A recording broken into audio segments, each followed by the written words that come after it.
Lisa's ready, or I'm I ready. didn't know if you want me to guide the vote for chair and vice chair.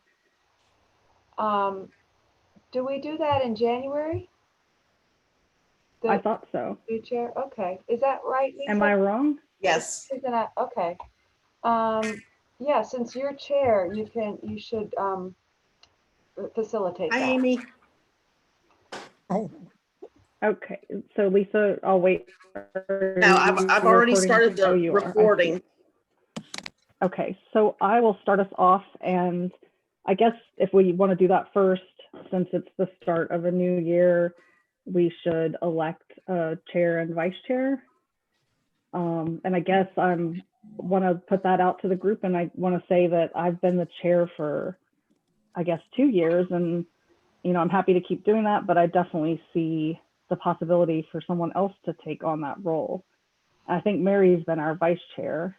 So I just want to put that out there to the group, that I think that, changing that role over is important, and I'm definitely happy to keep doing it. I know other people have scheduling conflicts sometimes. So, I've had that happen to me, and, I know the vice chair, Mary's, run at least one meeting, maybe more over the last year. So I guess I just want to put that to the group for discussion.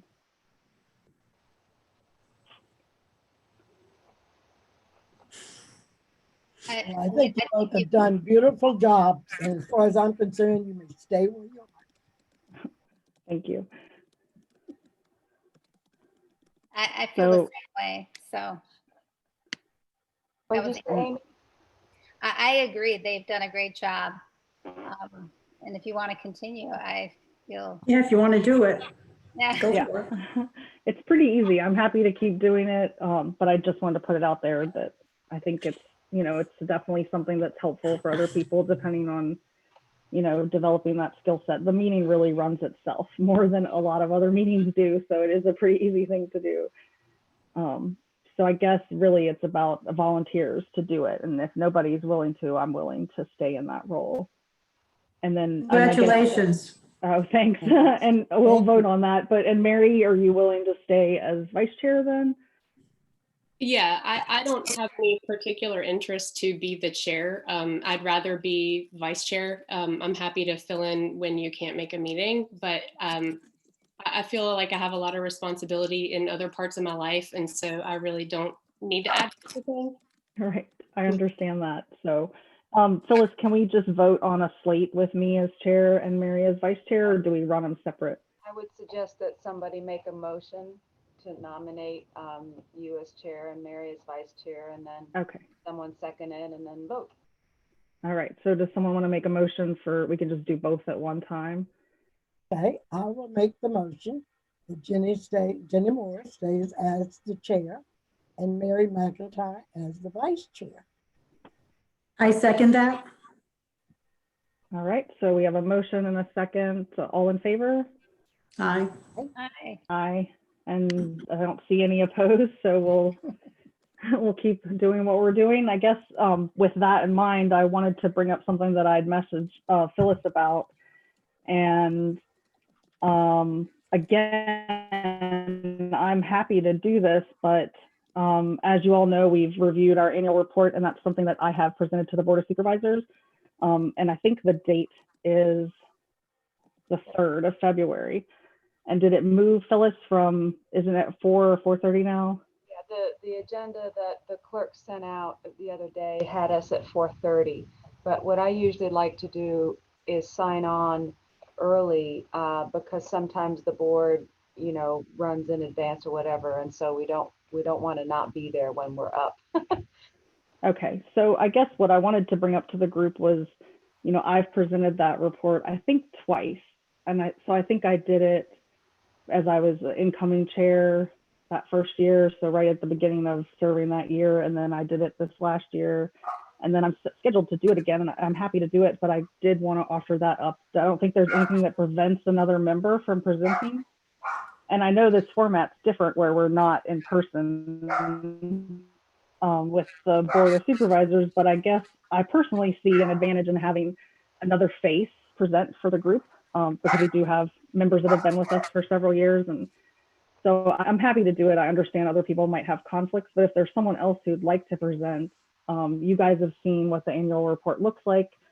Usually Phyllis sends me points with page numbers that she wants to have, me make sure to hit on in front of the Board of Supervisors, and then I take that and sort of make it into my own words. It's easier for me to present it, and it comes out a little more naturally when I take her main points and then put my sort of spin on it. So I usually spend about an hour with the document and share it back with her, and then that's what I present. So I wondered if anyone else would like to do that or would be interested.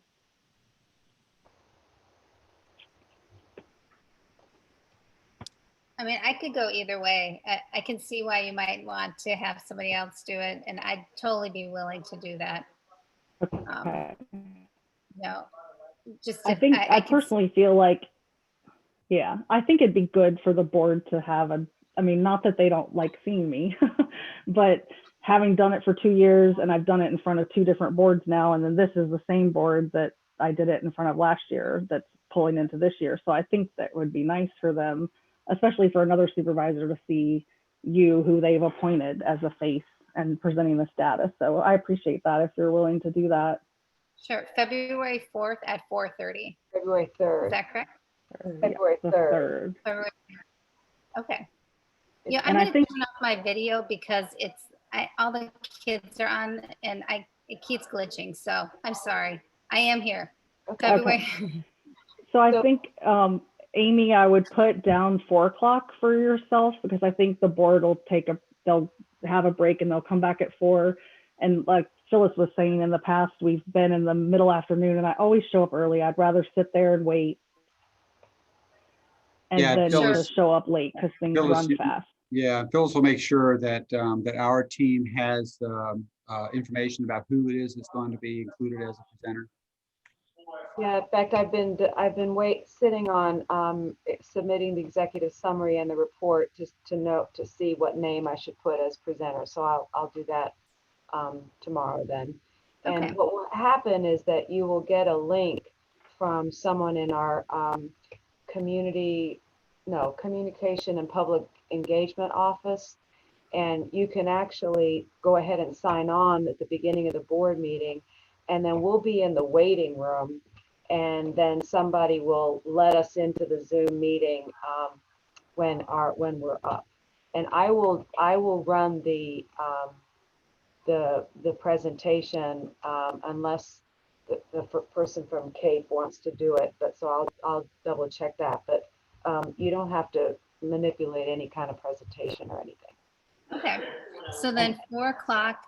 What time does the meeting start? It's at 1, Starts right? at 1. It starts at 1. So you could actually just go ahead and sign on and just stay in the waiting room, or sign on later. I'll probably sign on around 3:30, because you just never know. But even if you're not signed on, if you could kind of be on standby in case that they are running early. Sure. No problem. Okay, great. Thank you. Yes, thank you very much. And in the past, what we've done is Phyllis will just email me, what the comments are and the associated page numbers. And then I've gone through it and sort of fiddled with it and, changed. I'm, relaying the exact same message, but putting my own words on it so it comes out a little more naturally. So I'll let you guys do that, but I'm happy to help in any way if I can, or if Amy, you have questions, definitely reach out to me. I absolutely will. So I appreciate, thank you so much. And I guess I'll move us along since we have Catherine waiting patiently. So I don't know if Phyllis, you prefer to go ahead and let Catherine do her presentation, and then we can talk about if people had any questions about the items that you gave us for this month. I think we can go in the order that we usually do. Catherine's fine. Okay. Besides, there might be questions about the info items that I'll need her for, so. Right. So if anyone has questions about the info items, this is a good time to ask or bring up something that interested you. And also we usually let Phyllis highlight stuff from the administrator if she wants to. So did anyone have questions or comments? Actually, I had 2 questions. I'm going to try to do the video again if it'll keep me on. So the waiting list that you had listed, I think 94 people had come off the housing waiting list. How many more people would be on that list? Oh, gosh, there are hundreds Yeah. of people on that list. And it's only because we've made some changes to how we're managing the budget that we've actually been able to release some of the funds.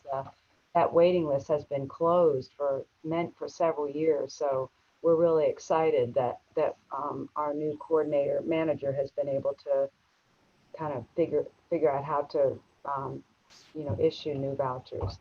But yeah, I don't know how many total are on the list, but there's a lot of people who have been on it for a long time. The only other question I had, I guess we'll go over the benefits that, did you put in the budget for the county that you need more full-time employees? No, we were not, no department was able to submit requests for new positions. And of course, in this time, we still have frozen positions, as do other departments. But this budget year, there weren't any position requests. But the county executive staff know our need. It's just that we need to watch the budget carefully given the economic situation. I would just also comment, it's very impressive to be $961,000 of benefits that you're processing every month. That's really incredible. Incredible. So thank you. That's all. Mary, did I see that you had a question? I do. I have a few. The first one, I really loved the part of information about Angela and the work that she did in the adult protection. I want to say it correctly, ACDSS. Mm-hmm. And the letter from the family member, and it sounds like not only did she do an incredible job with this particular case, but that she does an incredible job overall. And I'm wondering if there is a process where we reward employees. Or is there an award or a recognition that we could give to her to honor her for this instance? There's the county has a program called the Employee Recognition Program, and anybody can nominate an employee for a specific event or behavior. And so pre-COVID, we gave like movie passes, and Catherine, Lisa, help me remember, what were the awards pre-COVID? Now it's a day off, right? Full day off right now. Because we can't go to movies.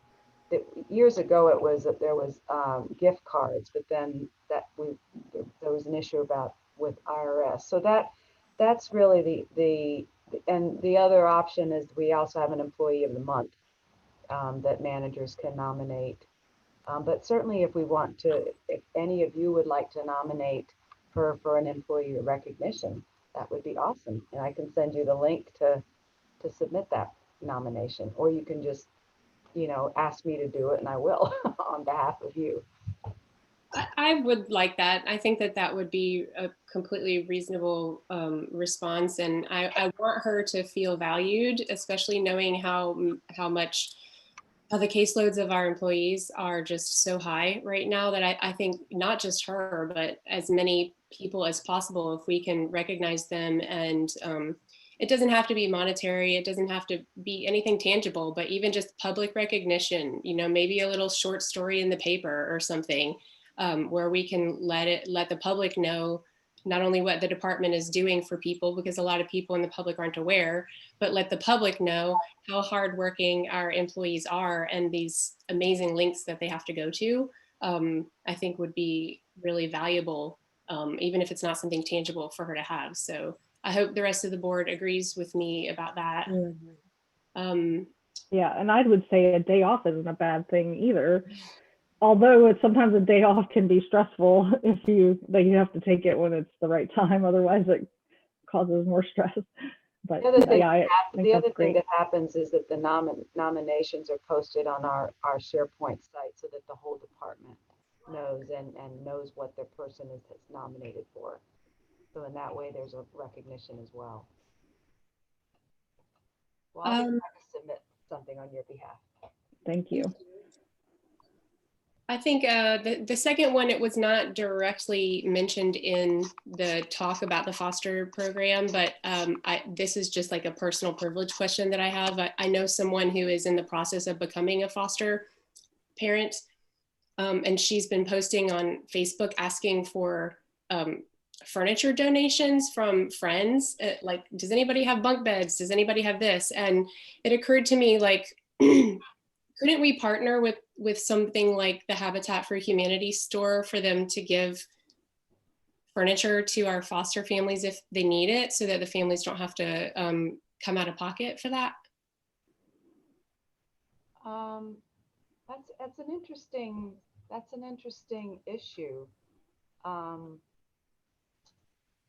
Because I know that part of the process for evaluating or approving a foster family is that they have the financial resources to be able to care for a child. So I know that there have been isolated situations where when we've taken a child into care and we really need a placement fast and it's a baby and a particular foster family doesn't have a crib, that we've actually provided the crib, but it's on a child specific basis. I would have to consult with the supervisor of the foster parent approval program, just to kind of see if that's a bit of a slippery slope. Wasn't sure whether, when Mary asked the question, whether she was asking whether the person was asking for themselves or they were asking for a family that they were working with. No, it's someone who wants to become a foster parent and is in the process of becoming a foster parent. And so they have to have a room set up where there is a bed and a dresser and, you know, there's a certain, I'm sure there's probably criteria about you have to have a space that's acceptable Right. for a child. And so she's in the process of acquiring those things. Now, she can afford to buy them. It's not a situation where she doesn't have the financial means. She's just asking around, and it made me think, we want to encourage people to become foster families. Why not make it as easy as possible? I mean, they can prove that they have the financial means to care for a child, but that's different. And so then I thought, oh, well, they have furniture at the Habitat store. Maybe the Habitat store would say, we're willing to give furniture to our foster families to help encourage more people to become foster parents, since we have a shortage of foster families, you know? What I can do is pass that suggestion along to both our foster parent program and also the private ones. I know that when we buy something, we go to the Salvation Army or the Habitat. So, but I'll certainly pass that suggestion along. Okay, thank you. Then the last one was, I just saw that we had 17 adoptions, and I was wondering how that compared to last year. I can get you that information, but it's a record. Oh, okay. Yeah. Actually, if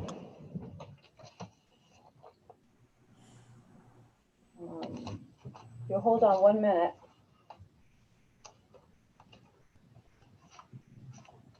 So in FY 2019, we had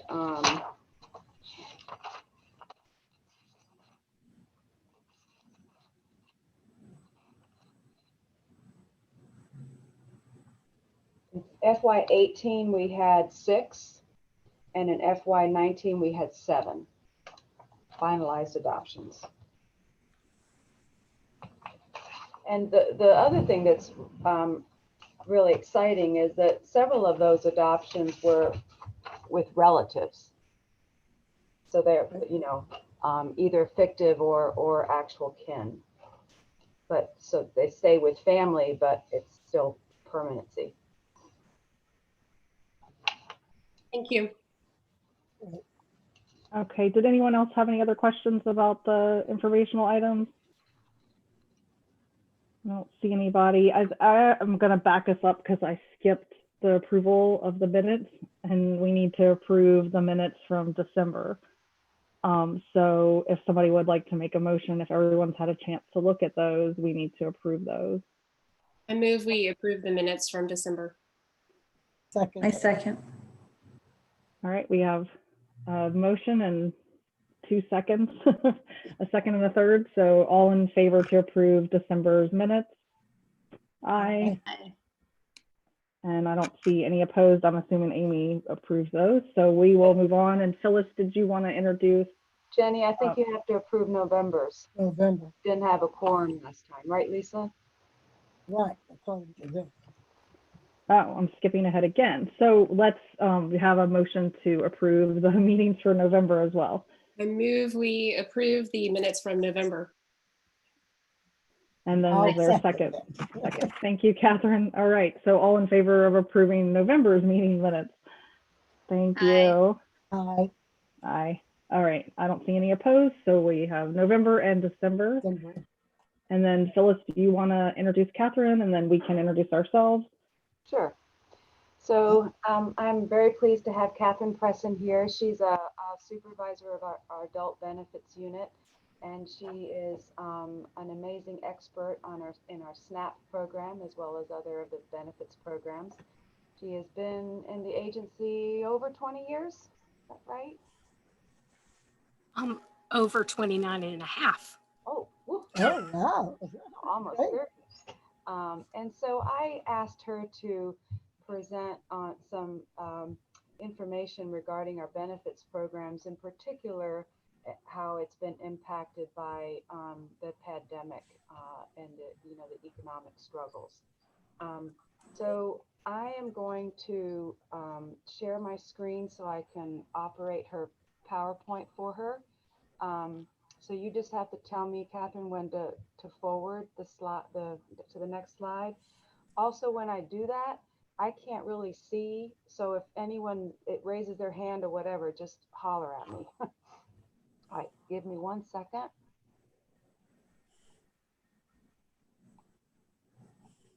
Okay. Catherine, can you see that? I can. Okay. Okay. And I actually have notes on a side screen, so it's gonna be an awkward position here. Yeah. So as Phyllis mentioned, well, actually, wait a minute. You guys need to introduce yourselves.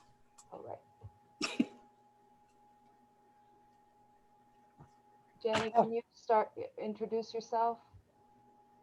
Okay, I'm Catherine Burton from the Samuel Miller District. Liz Palmer is my supervisor. I'm Karen Harridge from Jack Jewett District.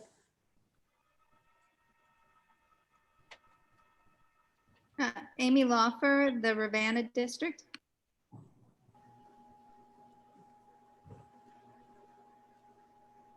Mary? Mary McIntyre, I am from the Rio District, and Ned Galloway is my supervisor. And I'm Jenny Moore. I represent the Whitehall District, and Ann Malik is my supervisor. I think that's everyone that's here with us today. Diantha? Oh, and then Diantha's here. Sorry, Diantha, you bumped off my screen. No problem. I jumped back on because the great presentation, I ended up at the tail end. But I am Diantha McKeel from the Jack Jewett District. Karen and I are teaming. And then Doug Walker's here also. Okay. Great. Well, thank you for introducing yourselves. Actually, Ms. Burton, if I had my hair in a ponytail and was in my job search, you would recognize me from the fire station. So I probably would. Yeah. Usually have my hair in a ponytail. Okay. All righty. So as Phyllis mentioned, my name is Catherine. I am the adult benefits supervisor. I've been with the agency for almost 30 years. All of that has been in benefit programs. The topic I believe on your agenda was current status of SNAP in Albemarle. I did take some artistic freedom with that because I wanted to expand it out and show you just a slightly bigger picture beyond SNAP. I will go ahead and admit, full disclosure, that SNAP is my favorite. It was the program that I started in back in 1991. Then it was called food stamps, and I admittedly have a very hard time calling it SNAP. I will do my best to honor the true name of the program, but if I slip into food stamps, just know it's the same thing, and it's not a slight to the program.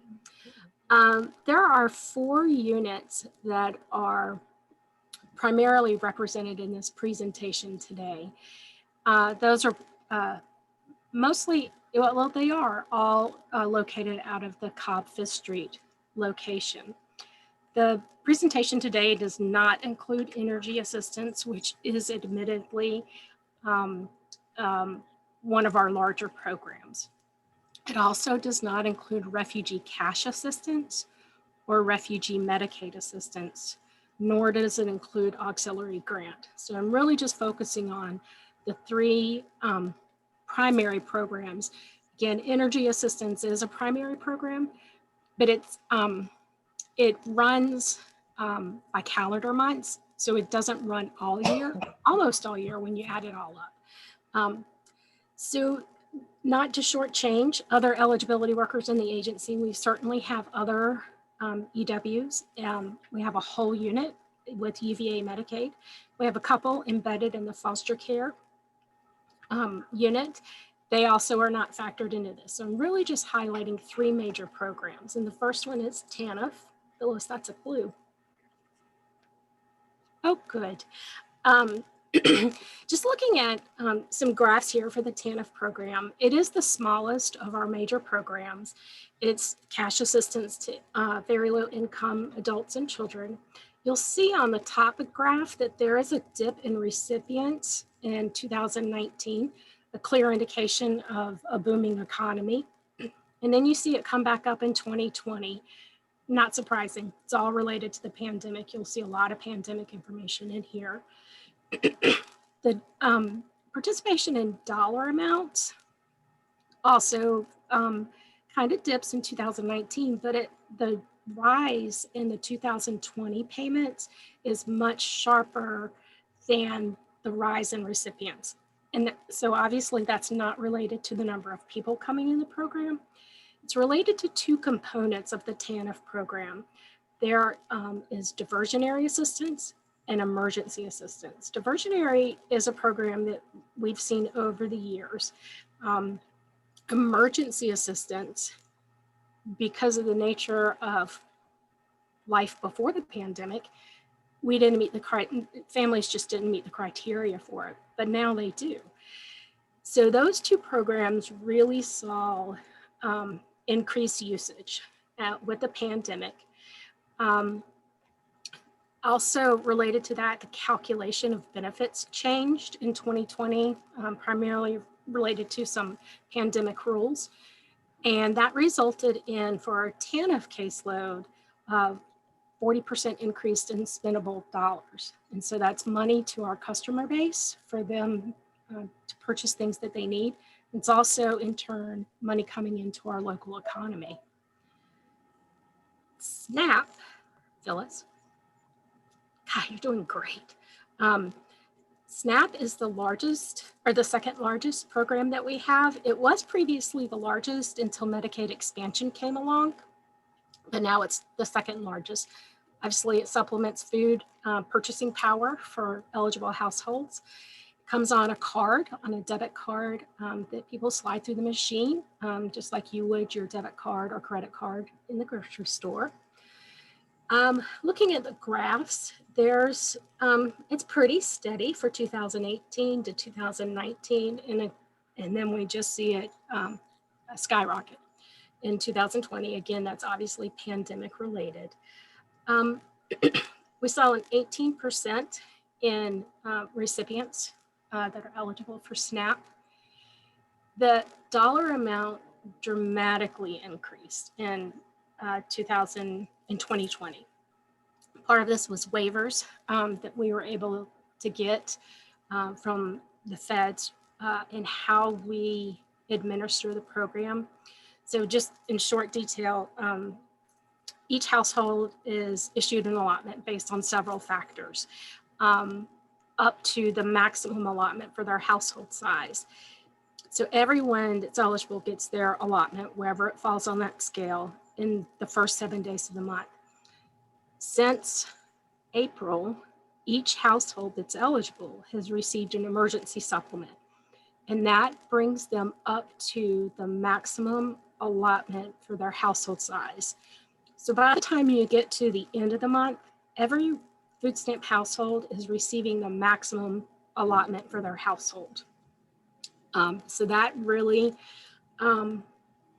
inserted a lot of money, purchasing power into our SNAP households. We saw a 90% increase in the spendable dollars in food stamps. SNAP. Again, that also benefits our customer base, and it also benefits our local economy. The third program is Medicaid. And Medicaid is our largest program. It's medical care for eligible enrollees. Coverage can range anything from limited coverage up to full coverage. Very, very convoluted once you start digging into all the covered groups. Unfortunately, I do not have the dollar figures associated with this. Sorry, I just couldn't get it. There are a ton of pandemic rules that are in place related to Medicaid. The first one being that we are not to close any case unless the two primary reasons are if they pass away or if they move out of state. There's some other ones, but those are the major ones. The other rule that's in place during the pandemic is that we are to not reduce coverage for anyone. So everyone, the level at which they were eligible for Medicaid back in February and in March continues now, regardless of changes in their income, regardless of other non-financial factors that impact their enrollment. Rolling on to staffing, unfortunately, we kind of hit on this a little bit in the beginning of the meeting. Our staffing levels have not changed. We've had zero decrease in staffing. Our workers are feeling the pain. It's a tremendous workload to be carried. And drilling down into one unit, full disclosure, it's my unit, we have a 9.3 staffing shortfall. That's huge. I only have 8 workers and I'm missing 9 to comfortably do the work. The caseloads are exceeding the recommended size by 117%. But I wanted to say that differently because I think it has more of an impact. Each of my eligibility workers is carrying 2.2 caseloads. That's a lot.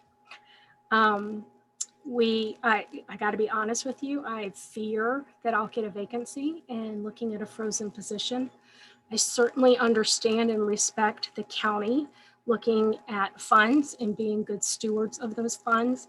As a county resident and taxpayer, I really, really respect that. And so I'm thankful for that. I also know that when things are tight for the county, our business is booming and our caseloads are busting at the seams. So it's a very uncomfortable place to be in when the county is trying to protect positions, not lay people off. We're busting at the seams and saying, give us more, give us more. And you're like, wrong time to be asking for more. So it's always a unique place to be in. In summary, and someone already hit on this too, I think it was Mary, our work represents $961,000 in payments per month. I was shocked when I saw that number. I'll come back to that and drill down on that a little bit more. Obviously, that money is very helpful and beneficial to our client base. When we talk about our programs, we often are speaking about the people we serve, which is very important. It's the innate reason we do this work and we love this work. Hopefully that money is being spent in the majority in our local economy in Albemarle County, which helps bring in that revenue for the county. The untold story is what's actually provided to our clients in the amount of the financial assistance. And I go back to that $961,000. That's real money going into our local economy. It's going through our grocery stores. It's going through Target, Walmart, wherever people are shopping. If we aren't getting the cases done, our residents are without this money that's very much needed, even though food stamps is not tangible money, but it results in tangible product. And that money is not flowing into our businesses where we can get the revenue back in terms of taxes.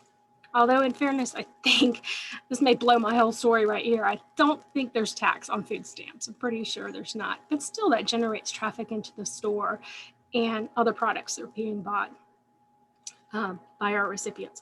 Our peak was obviously in late March and most of April. At that time, we saw a 119% increase in the SNAP applications. But when I look at a week-to-week comparison, because the pandemic hit fast, hard and fast, everyone knows that. So a week-to-week comparison through March, we saw a 383% increase in food stamp applications.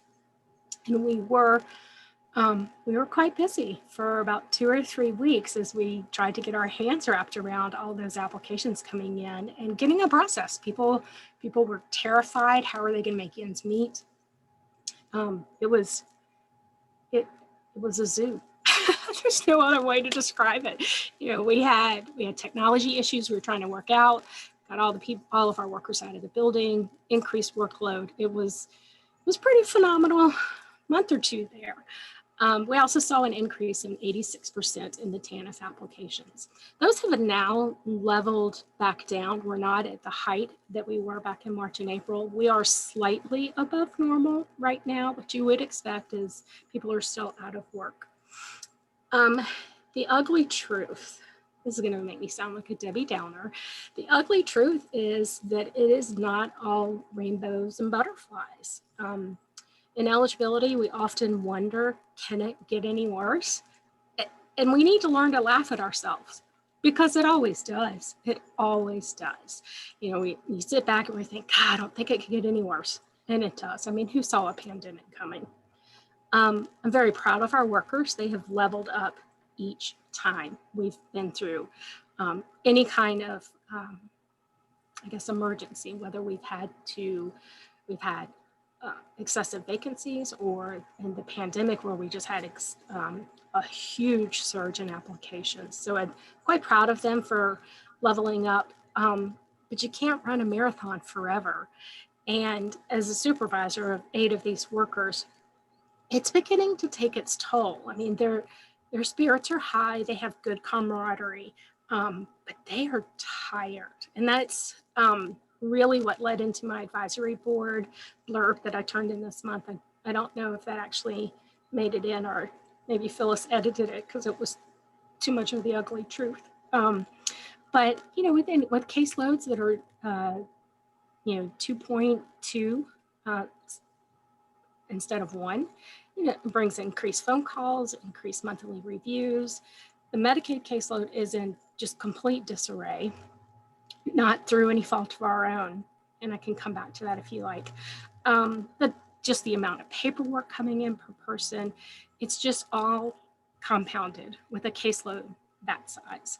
So I'm not trying to make us out to be a bunch of whiners. I just wanted to say that we're tired and we don't see any end in sight. So again, I'm proud of the grit of these workers, how they dig deep and they dig deeper and they manage to get it each time. But I do worry about the long-term impact of them. So do you guys have any questions? Do you want me to go back to the Medicaid caseload in disarray? Actually, I'm just curious if, this is Amy. Okay. Catherine, when the money is allocated for SNAP or TANF, are monies also allocated for staff? Because it almost feels like that should be part of what happens when this is issued. Yeah, I'm going to let Phyllis take that from a budgetary standpoint because it's above me. So, you know, it's really up to the General Assembly to make the decision about how much money to allocate to the State Department of Social Services, which then translates to each locality's base budget. You know, the General Assembly did approve additional monies when Medicaid expansion hit, and we were able to get some new positions that year. I'm not remembering exactly what year, but there's not a correlation between you know how much dollars get generated from processing the benefits case and then the dollars that come to the locality to fund physicians. You know, truthfully, we have been very fortunate to get support from the county such that when in better times, we are able to get new positions and the county puts up the match to draw down the federal dollars. Because what usually it's around October, November when we've already spent our base budget that we get from the state. So, but it really, you know, I think, again, the General Assembly over the last few years has not been very willing to really adequately fund the Virginia Department of Social Services, which then translates to additional monies for the locality. It's much cheaper for the locality when we get additional money from the state because it's only a 15.5% local match. Whereas when we are drawing down federal dollars, it's a 65% local match. So as I indicated in my information item, there is a possibility that we might get some state funding, but that's for CPS ongoing. And again, we've only been able to get additional money for eligibility due to Medicaid expansion. I just want to say I can understand all of these limitations, but Catherine, your staff, I mean, that is really amazing. Very proud of them. I hope they never leave me. They are what are keeping me from not retiring. If they start going, ooh, I don't know that I have it in me. One of the things I'm very proud of our organization, and Catherine uses this phrase a lot, is that we believe in the benefits programs. We believe in the Albemarle way, which is you work really hard to find a customer eligible, not ineligible. And so, but that requires more work, but it's because of the commitment to do everything that within their power to see if we can get the client eligible. It's a higher level of service, but it requires more from the staff. So I have a question, and I'm not sure I completely understand what the solution would be, because I guess what was really striking to me was hearing you say when things are tight for the county and for the state and for the country, your business is booming. And so you would think that there would be a trap door or a fail-safe built into the funding and the budgetary system where when the economy is tanking, at some point it would trigger something that would say, we're not going to cut this particular place any longer. We're not going to leave their positions frozen any longer. It feels like a double punishment for the people who are suffering the most when the economy is tanking and they are in need. And sorry, now you have to be in need a little bit longer. You know, it just, I'm not saying that we're denying people what they need. What I'm trying to say is I would think that out of all of the services and benefits and things that the government should be able to find a way to recognize that that there should be a limit to the cuts or a limit to the freezes for this particular department. And I don't know if that's a legislative thing that would fix that. Is that something that would have to go to the state legislature? Is that something that the local government could do? I don't actually know. Well, what I will say is that even when the pandemic hit and as vacancies occurred, the county has a team at the county executive level to assess whether they will freeze the position or allow recruitment. And we got permission to fill a vacancy that occurred in the eligibility program. I don't think it was in Catherine's unit, right? It was in F&C. And we've gotten permission to fill each time we've had a vacancy in our child welfare and APS. So I think there was indeed a recognition at the county level that we had to fill that eligibility position because of what was happening in our locality and the heightened need. But in terms of the General Assembly is making the decision about whether to give localities additional money, but it's the local level that makes decisions about its local budget and how to handle, freezing or not freezing positions. But in that said, I think it's really critical to recognize that the decision to allow us to fill the eligibility position was directly related to acknowledging the workload demands due to the pandemic. Yeah, and I'm very appreciative that they did that. I'm drawing a blank of the years, but the last time the economy really tanked, and it may be why I'm gun shy about this, is I was an eligibility supervisor at the time, and I was the first one to have a position frozen. And it was this exact situation. The county is trying to reserve and protect and do the right thing in terms of funding, and our caseloads were blowing up. So I'm glad to see that currently we have a different approach to that, and that we look at the workload and not just and evaluate across the board, next vacancy gets frozen. I'm very appreciative of that comprehensive look. Yeah, I mean, one of the things that when I approached Doug for a request, the things I highlighted were that sharp increase in SNAP applications that occurred earlier in the year. They would show up again at renewal time. Mm-hmm. And then we were also facing open enrollment for Medicaid. And so all of those factors, I think, contributed to our being allowed to fill. Thank you, Doug.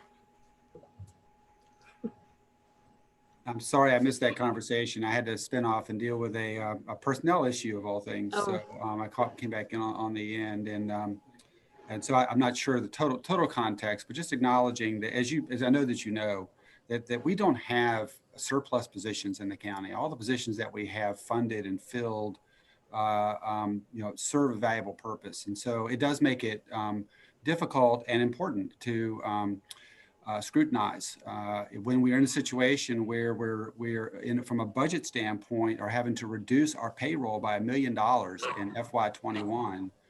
Had identified a target of 35 positions to freeze only through attrition. So it does require people to actually leave on their own. And then having to judge then on that, how it is that we minimize the impact in our continuity of government operations and service delivery to the public. And so you have to make choices. And so, Phyllis, in this case, has probably provided more justification for every position that she's talked about with me than ever before. But it does create the right conversation and their choices. She does have frozen positions that we'll have to kind of talk about as we get into the upcoming budget, because it still has financial implications heading into FY22. But I'm also gratified that we've been able to working together. It's been very collaborative to make those judgments, and so that we can minimize what the impact is. And actually, a lot of it's been absorbed within the agency, where if you've got 2 specialist positions frozen, somebody's doing that work. And so that does have implications, but we've been able to then fill some of the more direct service positions in APS, CPS, eligibility in order to help deal with the critical human service aspects of it and the caseload. So sorry, I'm yakking, but anyway, thank you for the opportunity to kind of talk about that a bit. Thank you, Doug, and thanks, Catherine. Mary, did that help answer your question, or do you have other questions? Yeah, that helps a little bit. I guess in my mind, I'm kind of connecting it with the hold harmless legislation that we have in process for the schools for the state, how they're recognizing that there's been, fewer students enrolling in the schools. And so technically, therefore, that could mean less money coming into the schools, and the schools are saying we can't operate if you give us less money, and so they're asking the state legislature to change their funding formula to give them the same amount of money they were getting based on old numbers versus new numbers. And I'm kind of, when I look at it from the standpoint, I'm not saying one group or one department is more deserving than the other. I just, if I'm looking at the most needy, I feel like the most needy should be expected to sacrifice less than other people. Not that they shouldn't have to have frozen positions or whatever, but we're only hurting people who are already hurting by having DSS also have to sacrifice at levels the same as other people. And maybe they're not, but I don't know. I want to advocate for DSS in whatever the best way possible is for that, and recognizing that you can't squeeze water out of a rock as well. So, whatever is the best way to do that is what I want to do. Yeah, it's outside of some of our public safety functions where we really didn't, we did not freeze any sworn law enforcement or field fire rescue. We've had more turnover in social services than any other department. And so we've had to scrutinize and make judgments because we didn't freeze them all, we've probably filled more positions in social services that fit into that category. But your points, Mary, are spot on, and we'll continue to work with the board heading into the upcoming budget process about how it is that we are positioned to recover with the demands that we already have and the staffing that we had already had in place in order to meet the demand, and acknowledging that demand has gone up. I mean, workload's gone up. And so so not only are we trying to catch up to where we were, how do we then keep up with where we now are from a demand standpoint and where we think we're going to go. Obviously, funding is different on the local government side than it is on the school side, but I know you know that too. But I really appreciate those comments, and guarantee you, Phyllis is going to be right there, wringing it out as we work through these issues. And we're anxious to see what the General Assembly will support in terms of funding for new positions. It always helps when they are providing some portion of funding for these positions, because it makes it easier for us and for our board to then match that. If I can mention, Doug, now that you brought that up, I was going to say, Diantha, maybe part of the priorities to the General Assembly, for the is like, if we are a portion of the money that is utilized for SNAP and TANF, a portion of that money should also be allocated for staff. I'm sure that's how it is anyway. We're like maybe saying if this locality is, needs $100,000 in benefits, we definitely need 2 staff members or one, do you know what I'm trying to say? Like a proportionality for the amount of benefits and how many staff members you need to administer that. Is this making any sense to anybody? What I'm trying to say is maybe we should be lobbying our General Assembly members to make a proportionality for the benefits that are being given. So does anybody understand? The formula by which it's calculated how much money a locality will get from the state office is based on things like poverty rate, and I'm blanking on the others. And the concern is that formula has not changed since, I don't know, 1992 or something like that. And the state is currently working on a process to revisit that. to sort of kind of update that formula. So while it's not connected to how many SNAP cases we process, there is a connection to the economic state of the locality and the tax base that the locality has, and that is the extent to which to my knowledge. And before I say anything else, I better stop there. Well, maybe, I was just going to say maybe, and one of the reasons why I like to join you all when I can is because I hear these great discussions and it gives me a better idea going into budget cycle around our discussions when the Board of Supervisors and when we have those opportunities with Doug to talk. But maybe, Phyllis, I didn't realize that the state was that far behind. I'm not surprised that they haven't updated their ratios. I mean, they haven't updated for schools. We all know in many, many years either. But maybe just getting some language, Phyllis, through Doug somehow or another, or to us around that initiative at the state that we could encourage, because I'm not sure I could write a dear Sally, please. But if you could just help us with the language a little bit, I don't think we'd have any problem at all with contacting our legislators and encouraging them to take that seriously. I mean, yeah, I'll be glad to. Actually, Kevin Wazalewski from my shop is actually going to participate in the group that's going to be looking at that.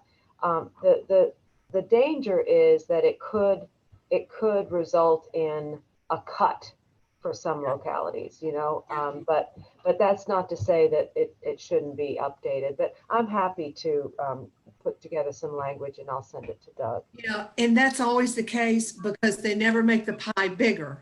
Right. They make the slices differently. Right. And to be honest with you, this is at 50,000 feet, but we are perceived as being a wealthy county. Right. So anyway. But well, certainly. I mean, Catherine, if we do the math, each of her employees is processing $120,000 a month. I mean, that is so huge. Sorry, you have 8 employees, $960,000. That's it. Just really, it's amazing to me. So thank you. Yeah, thank you. And thank you for allowing me to come in and talk about this, because this gave me the opportunity to look at it again more from the financial side of what I know we're helping our clients, but what does that mean for our county, and what does it mean for the money flowing back into our economy? And I had a jaw drop. I had to do the math a couple of times. I'm like, is this number right? That's huge.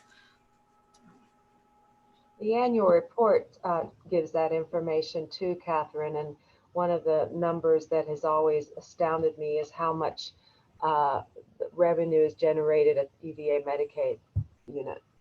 It's quite astounding. And I appreciate the frankness of your presentation and what you put into our information items as well. Don't apologize for keeping it real. You know, I get suspicious when all I hear is good stuff. Because I ask people all the time, well, that's great, but what's not going well? So, you know, we can't help if we don't know what's needed. And that's really important to keep talking about it. Thank you, Mary. Well, I just wanted to say to Catherine, I agree. I appreciate your presentation as well. But I hear you saying you're bursting at the seams. I'm a former Albemarle County employee, so I know what you mean. But I just want to say you probably really are doing as well as you are, because you probably got some floaters. You probably got somebody that can do 2 jobs, even though they're assigned over there. So that's probably, I mean, I understand the bursting of the seams, but it probably wouldn't be working as well as it is if you didn't have those others that's going over and beyond what they're supposed to be doing.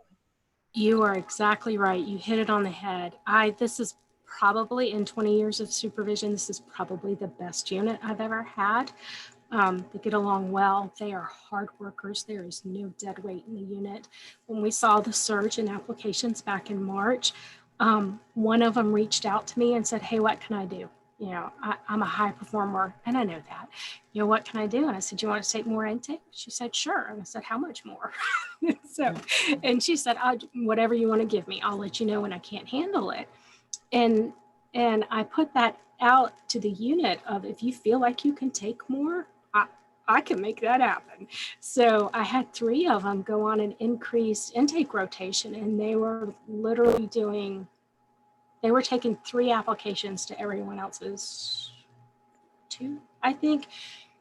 They've recently stopped that because they are tired, and we're seeing the surge in Medicaid right now with what needs to be done there. So, but those 3 really got us through. And I think Families and Children unit did something similar to that, but I couldn't spout off the details with 100% accuracy. But thank you for acknowledging them. I think they're wonderful. Right. You have people who care. That's when you get service, when you have people who care. Are there other questions? Diantha, did you have anything to say? I saw you were unmuted and then you responded to Mary's question, what Phyllis was saying too. No, I think I made my comments. I just really appreciate the discussion, and I sure appreciate all the hard work. I know it is ironic that at the times when we are the most strapped, social services is needing the most. And there is a true irony in that. But I just really appreciate hearing the discussion and being able to process going into budget cycle. So thank you. Thank you, Diantha, for being able to attend some of these meetings and listen in to the discussion. I know we send out a message to the board, but obviously, you know, being here sometimes is helpful when people can to hear the discussion. So does anybody have any other questions or comments? And Catherine, did you get to cover everything that you'd hoped to? Is there something you wanted to loop back on, or? No, I'm good. Okay, thank you so much for being here and presenting to us. Okay. All right. I leave, right? Either one. You can stay or go. Stay or go. Well, I got to put my hair in a ponytail and go to the fire department. So. Bye. Thank you. Yeah. Okay. I'm having trouble with my internet. Hopefully it'll hang on till the end of this. Phyllis, did you get to cover everything you wanted to in the informational items? No, but I have a personal thing I would like to share with you all. Okay, we would love to hear that. And that is that early last week I submitted my letter to Doug with my intention to retire July 1 of this year. Oh, no. This summer I will have 37 years in the VRS system, and I think it's time for me to hand things over to the next generation. The short answer is no. No. You're muted, Doug. Yeah, she and I had that conversation, I congratulated her. So good for her, bad for us. But yeah, Yeah, it's hard to not say that, you know, everyone wants to reject that. But obviously we understand, and we're very thankful to have you with us till then and everything you've done over the years. Yeah, I had a discussion with Doug in December, and where I expressed that I really wanted to partner with Doug and et cetera about the transitions, because I'm very dedicated to this agency, and I didn't want my retirement to suddenly, you know, sabotage what we've done so far and where we are. So that's why I was willing to give so much notice to allow for a real thoughtful process, thoughtful transition. You've done a great job. A long time ago, I knew Phyllis. Thank you. Done a great job. Yep. It's a hard decision, but we wish you the best. Yeah. Yeah, I never thought I'd be directing a social services department in the middle of a pandemic. That was not in my forecast. But I can't tell you how grateful I am for the county. There are very few other DSSs that got the support that we got from the county to get people laptops and send everybody home so that they can work safely. And I wish Catherine was still on, because I also want to highlight that I think that one of the ways that those staff have been able to do what they've been able to do with the SNAP increase is because they're working from home. And in many ways, that's eased the stress. It's allowed them to just be a little bit more relaxed and not nervous. And so I think there was a kind of a connection between they were so grateful about being able to be supported and working from home, and so that gives them some extra energy to take on all those new applications. So I'm incredibly grateful for that. And you know, Phyllis, that's a really good point, because I think the assumption and the perception is often that if people are working from home, they're really kind of, Mhm. yeah. And the truth is that coming out of the pandemic, we really need to look at this seriously, because people can be and are often more productive if they have that flexibility. And it's really something that we need to consciously think about, and not just say, okay, pandemic's over, everybody goes back to their office. Right? It's been a game changer for us. I think that from here on out, we'll always have people teleworking. Because the other thing, and I've shared this with Doug, is the other benefit is that it increased our online applications, which translates to a more effective and efficient process for the worker. Because processing paper applications adds another layer of kind of work. And so being able to get the application online puts the worker ahead of the game. And then many are saying they're way more productive. They're just churning more work out. Part of it is because they're not in the hallway talking, but still, but it's true. Interesting. Thank you for that too. That was good to hear. And we're sorry you're leaving, but We are sorry. It is bittersweet. Yeah, it is bittersweet, but But I'm assuming your position is not frozen. Oh, great question. I shared when we talked about this last month, shared with Phyllis that, give her a little bit of time to just to kind of experience her own transition from, as she makes her announcements, but pretty quickly we're going to be moving into a process to fill that. The agency, as you know, is quite stable. But it does need leadership in order to not only continue to deliver in it's in the way that you've seen Phyllis and her team deliver, but also obviously to deal with changing circumstances and take steps into the future. So Phyllis will be a part of that process team, and it will. What she has provided is 6 months, which is adequate time. I don't know if it's enough or not. Just it will depend on how our process plays out and where the candidates are and whatnot, but it's adequate time to be able to work a good process. We expect that we would do it ourselves. We've done it before. We got Phyllis, so we have a lot of confidence we can do it again.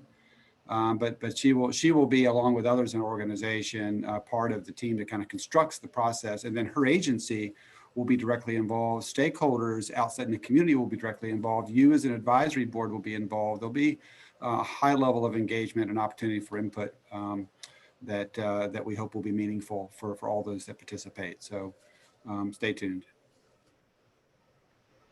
So that All right, was all, thank Jackie. you. That's the only thing I have to. I hope that's it. I mean, I don't know what else you could tell us right now after that. So I do appreciate that you're giving, us amount of time to hopefully have this process unfold and be a part of it. I think that's really important. And so we appreciate you for doing that as well. Did anyone else have any other comments, or are we good? So I guess Phyllis will get us a message out to the board. Yeah, I think it probably would be, although the board has already gotten the PowerPoint, maybe I'll just highlight some bullets from both the info items and the benefits presentation. That sounds good. They've So already heard my announcement. they have heard your announcement? Yeah, Okay. Jeff shared with them, I think sometime last week. Okay, so I guess then we'll all be back here. You are stuck with us for a little while longer. And so we'll all be back here in February. Yep. Thanks, everybody. What I'm going to do is send everybody the link to the, if I'm allowed to the meeting in case anyone would like to observe, or they can access the public. They can certainly, yeah, it's a question about whether they can participate or not. And so you just be thoughtful and talk. You can talk to Emily about how to set that up. Okay. It'll probably just be Amy and me in the participant. Yeah. And then, okay, but I'll let you know in case you'd like to observe it. Yeah, so I think we'd all just get the link for that day to be kind of out in the audience watching. Is that what you're saying for the annual report? I'll work with the Cape office to figure that out. Okay, great. All right, thank you very much. All right. I guess we'll see everybody again in February. Thank you so much. Appreciate it. Thank you. Bye. Bye. Happy New Year. Happy New Year. Mary, the kids were getting lots of accolades, so they must have done a great job. Oh, good. I asked the teacher to share a recording with